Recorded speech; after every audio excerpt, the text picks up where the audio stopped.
Hey guys, Ride the Nerd here, and my stomach hurts. I don't know why. I ate lunch like 20 minutes ago, and then my stomach started to hurt, and now I'm doing a review. So if you see projectile vomit, or me burping, or me, I don't know, keeling over and dying from a stomach infection or something, then that's why. But today we're going to be taking a look at the Best Action TMNT Krang. I am a big fan of TMNT. Not as big of a fan. Like Transformers obviously takes the cake when it comes to, classic 80s cartoons that I really like. TMNT is still one of my favorites. I still really enjoy watching all the, the modern, TMNT stuff, like Rise of the TMNT. I think it's one of the best modern TMNT shows out on right now. Honestly, I think it's really great. The movie was fantastic. Animation, beautiful.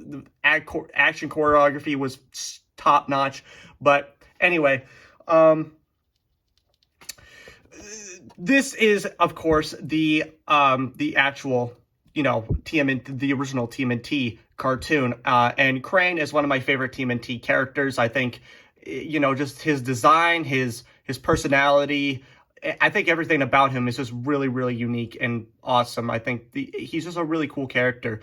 And surprisingly, I don't have many TMNT stuff, and including Krang. I don't have much TMNT merchandise of, everybody's favorite brain blob Krang. But I finally got my hands on this figure quite a while ago, actually. I think it was like maybe, I wouldn't say last year, maybe like, God, I can't remember when I got this figure. It's been a while, to say the least, and I've just been putting this guy off for a long time because I had other stuff going, like college.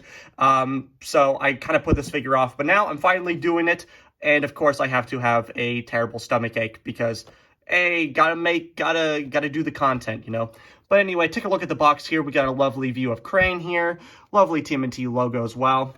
Pull him around to the back of the side of the box here. You can see that he's in his little bobble walker there. Very awesome. And then on the back of the box here, you got, a little read up on Krang, so you can pause that if you will. You got multiple accessories, and then you got incredible sculpt details. 30 points of articulation. Look at this. Look at this.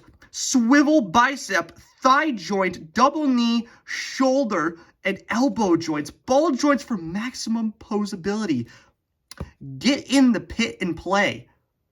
Yeah, we'll see about this. We'll see about this bold claim of 30 points of articulation. We'll actually count them together. Why don't we? Alrighty, anyway, that's about it for the box, so let's take a look at the actual figure. And here is little boy Krang. Obviously, obviously they're not going to charge like 30 bucks for a figure that is this small, right? Like, obviously he's going to have, his bobble walker, because it's crazy to think that they're going to charge full price for just this little guy here. And also, having him in his bobble walker or his android suit is like one of his main, characteristics. That's his recognizable features, instead of, just being a blob man. But the detail on this is actually not too bad. I actually really, really like the detail. You got like the different brain, like just the weird, like, blobby brain matter guy going around here. You got his, like, really weird, like, kind of spine thing going across his head there as well. His eyes are also really, really nicely sculpted. I don't know if this is a design choice or something, but his eye here this eye is kind of looking a little bit over here, and this eye is kind of looking a little bit to the right there, or his left. And I don't know if that's supposed to be like him to make him look crazy or something, or if it's a paint mishap on my particular figure here. I'm not quite sure, but I'm actually not too, angry about it. I think it kind of gives him a lot of personality, make him a little bit more crazy like. His teeth are also really nicely sculpted and painted as well. They're actually, jutting out of his little gum mouth there very nicely. And then you can also see his little tendrils there. Very awesome. I really do like the overall look of this guy. Obviously, he's got this really weird kind of circle on the bottom of his body, head, brain body. I'm not really quite sure what you would actually call this, but It's coming to his first accessory. He's got his little stool. Look at this. He's got his little UFO looking stool. He's got his little wheels, very nicely, you know, painted and sculpted. Obviously, it's just one solid color being silver, but the detail is actually not too bad. I actually really do like the detail on it. Got like the multiple different joints that you can see here. Obviously, it don't move. Obviously, it's a static piece. Really nice here. It would be really nice if there was a magnet kind of embedded here, because it kind of does look like a magnet, and you could put a magnet in there just so he can just stay on there instead of, like, you know, moving around. Because obviously, if you put him down like this,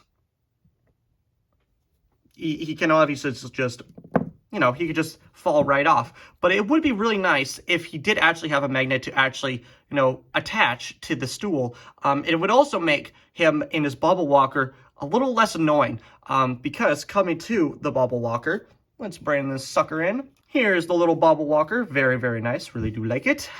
Very nicely painted and sculpted as well. Very nice. I really do like the overall, you know, pistons it's got going on in here. Little wiring going throughout the back. Even got some, like, little buttons and stuff on the back as well. Got some vent ports. Why is it not focusing? There we go. Got some nice rivets going throughout the actual legs. Panel lining. You know, very, very nicely sculpted and painted. Obviously, there's nothing actually inside of his little bubble walker itself. There's no control panel or anything like that. Really do like the little speaker. Kind of, I'm guessing that's a speaker. I don't really remember, but that does look like a speaker that he can, you know, talk through, because if you just close it up like this, you can't really hear him. So it would make sense if that was a speaker. But obviously, there's no control panel or anything in there. But coming back to, like, the reason why I thought there was an actual magnet in there, but no, it was just stuck. Anyway, but what would be really nice is that if he actually did have a magnet that he could actually stay in. Also, by the way, you do have to take off his little tendrils here. They're just little pegs there. They just go right into this side of his head, brain body thing. Same with the other side. And you can also mismatch them. They don't have to go into any specific, you know, socket on the body. You can mismatch them and everything like that. But so now you just have his little brain. You just put him in there, and boom, look at that. Now he's in his little bubble walker, and the actual illusion of him having these little arms coming out here, it actually doesn't look too bad. I actually really do like the overall illusion that this figure has with his little arms coming out here. I think that's very, very cool. But obviously, he is very, very loose and wobbly in there. I'm not really a big fan of that. It would have been really nice if, again, if he had a magnet that he could, you know, just plop in there, or he could have a peg somewhere in there that he just plop it in there. And also the actual, like, actual kind of like window kind of bobble, like the kind of the, I'm not really sure what you would call this. The helmet, I guess. The helmet here, it's very, very loose. It's very floppy because it doesn't actually peg into anything. It just kind of sits on these grooves on the inside here, and it just kind of sits there, but it doesn't actually plug in. Like, obviously, if you do this, like, there's a little bit of a resistance, but yeah, obviously, it just comes right off. It would have been really nice if you could just lock it into place with a little bit of a peg or something like that, just to keep it from, you know, flopping off and stuff like that. And again, obviously having Krang plop in there. Unfortunately, though, you do have these little tendrils here, and they do go in very specific, you know, holes there. So you can't really, they just go into, like, they just have these little they just have these little doodads on the tip. Oh, do have these little doodads on the tip with a little, you know, groove in there, coming back to the bobblehead, and then you can actually see the little thing in there, and then you just pop it in there. Sculpt-wise is also very nice. I really do like the detail on the tendrils, but it really does suck because you can't actually, you know, if you do really like these ones, you can't actually plug them in to the actual crane itself because there's no actual peg for it. It's just these tendrils here. So I wish that you could actually mix and match these tendrils to get more dynamic poses. Because if you want like 2 long tendrils or something, that could be really cool, and just, you know, have them doing all that stuff. But unfortunately, nope. They also do come off pretty easily as well. The actual pegs don't, in the socket doesn't really they do come off pretty easily, unfortunately.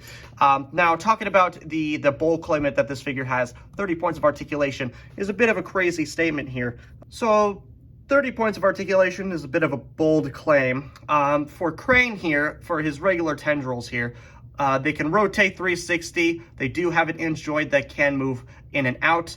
And you can, since they are sculpted at different angles, so you can really get some really crazy tendril poses there. So that's awesome. That's very cool. Obviously, there's no head articulation because he is just a head. So obviously not too crazy. But the bobble walker itself here, obviously there's no articulation of the tendrils. That would have been nice to see, have little ball joints at the tendrils there. For the actual bubble walker itself, for the legs here, it can, I'm just going to remove this, can do not really a 360 because the joint, the rotation gets stuck on the wiring here, so it can't rotate 360, but it can kick that far and move back pretty far, so that's pretty awesome. Does have a hinge joint at the legs here, so you can actually get some really nice kind of decent walking poses if you really wanted to. So you could have it like this, have it like this if you really wanted to. So yeah, you could really, oh, well, I guess not really, but you could make it look like it's actually walking. So that's pretty cool that you could actually do that. No articulation at the actual feet here for some reason. They could have actually just added a hinge joint or a swivel or something like that here to give a little bit more articulation here. But yeah, let's count the articulation here. So rotation, so that's 1, 2, 3, 4, 5, 6. That's 6 points of articulation here. There is literally no actual, like, 30 points of articulation. What did the box say? I had to go get the box because I threw it across the room. Alrighty, swivel bicep, thigh joint, double knee, shoulder, elbow joints. Ball joints for maximum posability. Where's the ball joints? Are they counting this as ball joints? Because not, I guess, kind of. They're not really ball joints. They're more just, they can rotate and hinge in and out. There's not really a ball joint per se. And, you know, the swivel bicep, I'm guessing this is what this is here. The thigh joints, I guess this technically is a thigh joint. Double knee, the shoulder, I'm very, very confused about this. The shoulder, you know, this bold claim of 30 points of articulation when I've literally only counted like 9 points here, which is decent. Like, I'm not saying that that's bad or anything, but it is kind of a misleading, claim there to have this figure be having 30 points of articulation when it clearly doesn't have that articulation there. Unless they're calling, like, unless you count like every single thing, like if you count 2 hinge joints, 2 swivels, 2 hinge joints, swivels, I guess it could be 30 points if you do some multiplication and some math there. But overall, this is the bull, that is just a broad lie. That's just a blatant lie. There's no way. Like, I don't know. But overall, for the price that you're getting this, I believe it was, I got this guy for 30 bucks. For 30 bucks, I don't really know, maybe 20 bucks, I would say. That would be probably the best one. It is really good quality, don't get me wrong. The quality, the paint, the sculpting, all that stuff, the articulation, even though that, you know, the articulation is limited in some aspects, like, you know, the legs and stuff like this, because like you can't really rotate these tendrils at all. And it would have been nice that if you could actually take these off and put them into this crane here and actually just have them being articulated. That would have been really nice. Also, I can't find the groove. There we go. Or not. I guess it's just going to pop off. But anyway, for 30 bucks, not really worth it. At the time, I thought it was a really worth it price, but looking back on it now, not overly, no, unfortunately not. I would have wished if it came with this actual Android suit, then probably, yeah, I would definitely say it would be probably worth $30. But unfortunately, $30 is a little bit too much to ask for this figure. But hey, what do I know? So that's going to do for me, guys. I really hope you enjoyed this video. Like, comment, subscribe. I don't care what you do, but there's no what time it is. So, bye, guys.